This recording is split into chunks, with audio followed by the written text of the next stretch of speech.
Hi hello welcome to post 360. నేను మీ మురళీ రాపల్లి. రాజకీయం అంటేనే పెద్ద రొచ్చు. దానికి తన మన తారతమ్య భేదాలుండవు. ఎదుటివాడిని తిట్టి తగలేసినా కూడా నెక్స్ట్ ఎళ్ళి వాడి సంక నాకాల్సిందే. గతం నుంచి మన అందరికీ రాజకీయాలు ఫాలో అవుతూనే ఉన్నాం. మనందరికీ బాగా తెలుసు. కానీ ఒక అనామకుడు మన పైన అధికారం చేయడానికి వస్తున్నప్పుడు ప్రశ్నించవలసిన హక్కు ప్రతి ఒక్కరికి ఉంది. ఎవరా అనామకుడు? ఏంటి ఆడేసే ప్రశ్నలు అని మీరు నన్ను అడిగే ముందు, నేను పవన్ కళ్యాణ్ గారిని ఒక ప్రశ్న అడగాలనుకుంటున్నా. సార్, గతంలో కొన్ని మాటలు మీరు మాట్లాడారు. ఆ మాటలకి కట్టుబడి ఉన్నారా? లేదంటే ఆ మాటలను గాలికొదిలేసి మీ వ్యక్తిత్వాన్ని మీరు తగ్గించుకొని, మీ మాట మీద నిలబడటం లేదా? అంటే మాట మీద నిలబడటం చేతకాని మనిషి నువ్వా? అని నేను అడుగుతూ ఉన్నా. ఎందుకు అడుగుతున్నా? మనల్ని పాలించేవాడు కొద్దిగైనా అనుభవజ్ఞుడై ఉండాలి. ఏం అనుభవం ఉందనేసి జగన్మోహన్ రెడ్డి గతంలో ఎంపీగా చేసినా, ఎమ్మెల్యేగా చేసినా ఈ జగన్మోహన్ రెడ్డినే నువ్వు సీఎంగా ఏం పీకుతావు అని అడిగినా గొంతేగా నీది. నీకే అనుభవం ఉంది అని సీఎం అవుతావు అని అడిగావు కదా. ఇప్పుడు ఏ అనుభవం ఉందని లాఫింగ్ స్టార్ మీ అన్నని తీసుకొచ్చి, జబర్దస్త్ కమెడియన్ తీసుకొచ్చి రాజ్యసభలో కూర్చోబెట్టాలని చూస్తూ ఉన్నారు.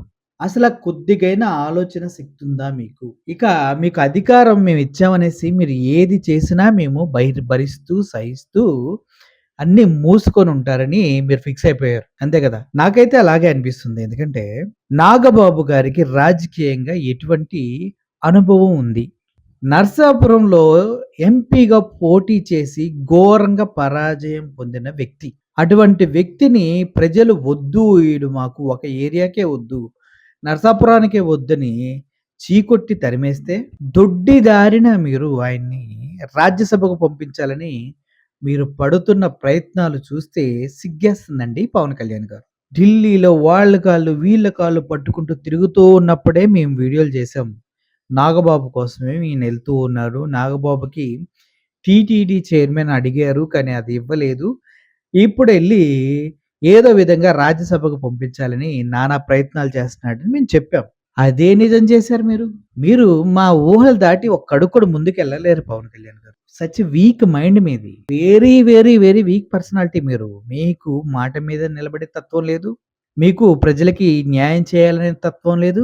కుల మతాల గురించి పట్టించుకునే నేచర్ లేదు.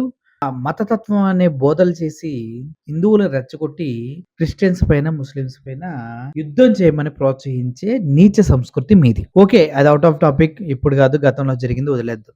ఇప్పుడు మీరు గతంలో ఏం మాట్లాడారండి? గతంలో మీరు మాట్లాడిన మాటలేంటో మీకు తెలుసా? తెలుసు కదా. వారసత్వ రాజకీయాలని నేను వ్యతిరేకిస్తున్నాను. నేను మోడీని ఎందుకు అభిమానిస్తానంటే ఆయన వారసత్వ రాజకీయాలని తీసివేశాడు.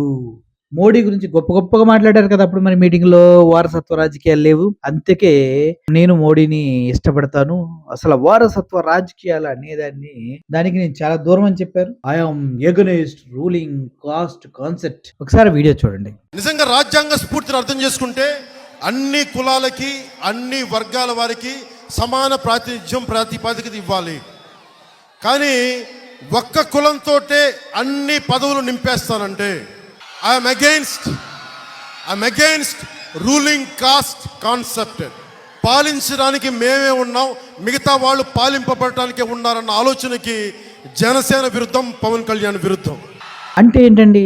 I'm against ruling caste concept అంటే వారసత్వ రాజకీయాలకి నేను వ్యతిరేకం అని చెప్పటమే కదా.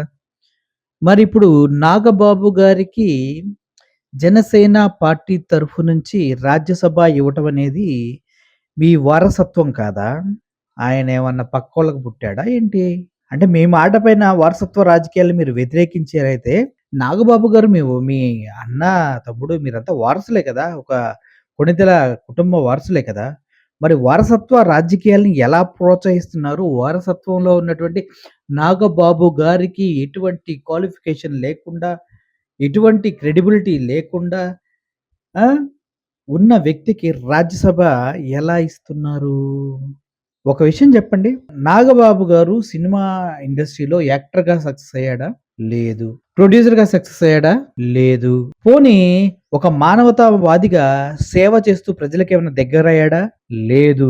పోనీ అయన్నీ కాదు వదిలేద్దాం. అతనికి కష్టపడే పని చేసే వాళ్ళకన్నా కూడా సోమరిపోతులుగా ఇంట్లో కూర్చునే వారి జీవితాలే గొప్ప అని మాట్లాడినటువంటి ఒక వ్యక్తి. అటువంటి వ్యక్తిని మీరు వారసత్వ రాజకీయాల్లోకి తీసుకొచ్చి మీ మాటని మీరే పెంటలో కలిపి తొక్కి అధికార పార్టీ పక్షాన రాజ్యసభకు పంపించే ప్రయత్నం చేస్తున్నారంటే మిమ్మల్ని ఎలా అర్థం చేసుకోవాలి? ఆ! అది మీ విజ్ఞతకే వదిలేస్తున్నా. వారసత్వ రాజకీయాలను ప్రోత్సహించిన మీరు మాట తప్పిన నీతి లేని వ్యక్తిగా ఈ పాయింట్‌తో కంక్లూజన్‌కొద్దాం. నెక్స్ట్ ఇంకో పాయింట్ ఉందండోయ్! ఏమన్నారు సార్? ఆ మాట కూడా వినండి. కుల రహిత రాజకీయాలు. ఒకటే కులం పాలిస్తాం. ఒకటే కులానికి అధికారం అంటే నేను ఒప్పుకోను.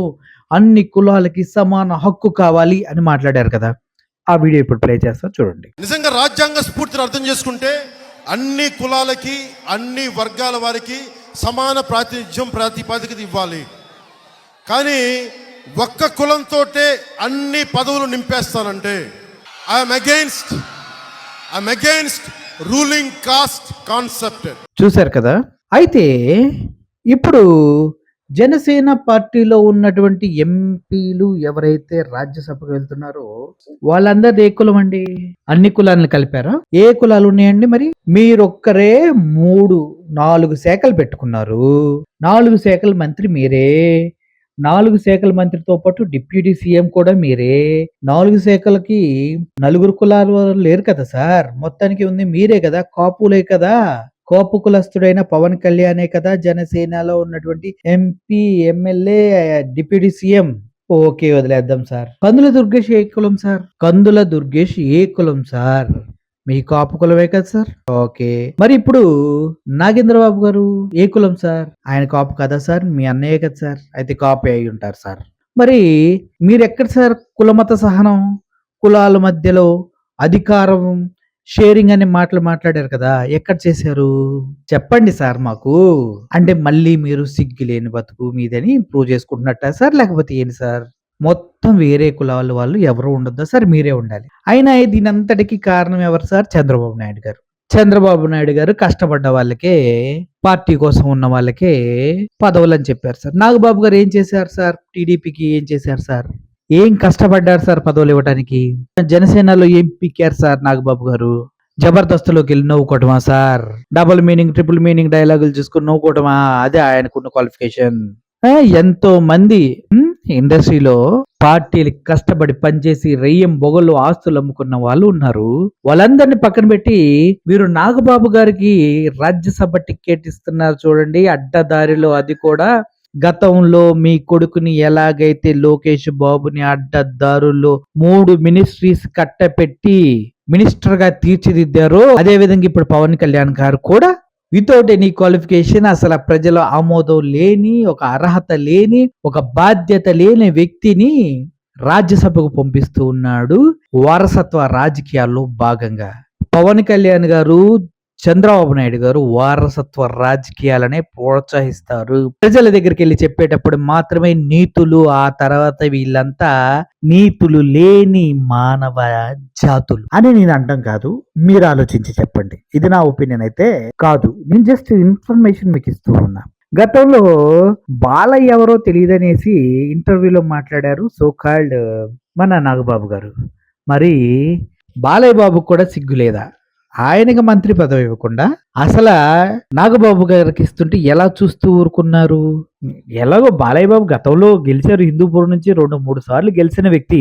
ఆయనకు కదా మంత్రి పదవి ఇవ్వాలి. మరి ఆయన వదిలిపెట్టి నాగబాబు గారిని దొడ్డిదారులు మంత్రి పదవి ఇస్తుంటే గతంలో బాలయ్య అంటే ఎవరో తెలియదు అని ఒక ఇంటర్వ్యూలో మాట్లాడి బాలయ్య అంటే పాతకాలంలో బాలయ్య అని ఒక ఆర్టిస్ట్ ఉండేవాడు. ఆయన గుర్తు చేసుకొని చెప్పి నందమూరి బాలకృష్ణని అవమానించినటువంటి వ్యక్తిని టీడీపీ పార్టీలో, అది జనసేనకి అలయన్స్ లో ఉండగా రాజ్యసభకు పంపిస్తున్నారు అంటే బాలయ్య బాబుకి పార్టీలో అసలు వాల్యూ ఉందా? బాలయ్య అసలు ఎందుకు పనికిరాడని అనుకుంటున్నారా? ఇది ఫ్యాన్స్ చెప్పాలి. సో ఓవరాల్ గా మన పైన రుద్దుతున్న నాగబాబు అనే వ్యక్తి రాజకీయాలకి పనికిరాడనేది ప్రజలందరూ అనుకుంటూ ఉన్నారు. ఎందుకంటే ఇప్పటి వరకు సేవా కార్యక్రమాల్లో లేదు.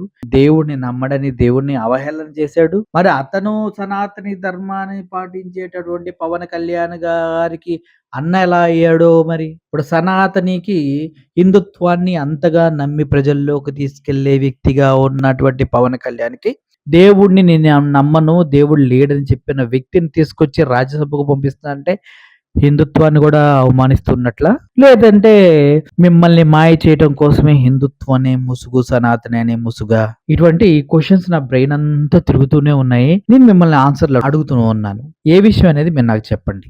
సో, ఈ గుల గుల గుల్చా గుల గుల గుల గుల్చా అంటారు దీన్ని. ఎందుకంటే అధికార పార్టీ అనేది విచ్చలవిడిగా ప్రవర్తిస్తూ అర్హత లేని వాళ్ళని రాజ్యసభకు పంపిస్తూ ప్రజాస్వామ్యాన్ని కూడా అవహేళన చేస్తుంది.